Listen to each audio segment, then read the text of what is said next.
খুলনা জেলা প্রশাসন ও মাদকদ্রব্য নিয়ন্ত্রণ অধিদপ্তরের আয়োজনে মাদকের অপব্যবহারের প্রতিরোধে করণীয় শীর্ষক সেমিনার অনুষ্ঠিত হয়েছে। মঙ্গলবার দুপুরে খুলনা জেলা প্রশাসক কার্যালয়ে এই সেমিনার অনুষ্ঠিত হয়। সেমিনারে প্রধান অতিথি হিসেবে উপস্থিত ছিলেন মাদকদ্রব্য নিয়ন্ত্রণ অধিদপ্তরের মহাপরিচালক খন্দকার মুস্তাফিজুর রহমান এনডিসি। খুলনা জেলা প্রশাসক মোহাম্মদ সাইফুল ইসলামের সভাপতিত্বে ও মাদকদ্রব্য নিয়ন্ত্রণ অধিদপ্তর খুলনার সহকারী পরিচালক ইফতেখার মোহাম্মদ উমায়ের সঞ্চালনায় এতে বিশেষ অতিথি ছিলেন বিভাগীয় commissioner Mohammad Firoz Sarkar, police super TM. Mosharraf Hossain, মাদকদ্রব্য নিয়ন্ত্রণ অধিদপ্তর খুলনার অতিরিক্ত পরিচালক মোহাম্মদ আহসানুর রহমান ও মোহাম্মদ মিজানুর রহমান।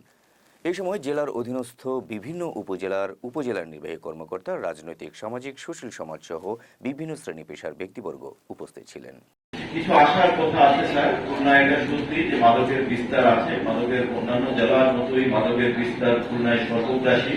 তবে সবচেয়ে আশার কথা হচ্ছে খুলনার সাধারণ মানুষ, সাধারণ সমাজ মাদকের বিরুদ্ধে দৃঢ়ভাবে সোচ্চার।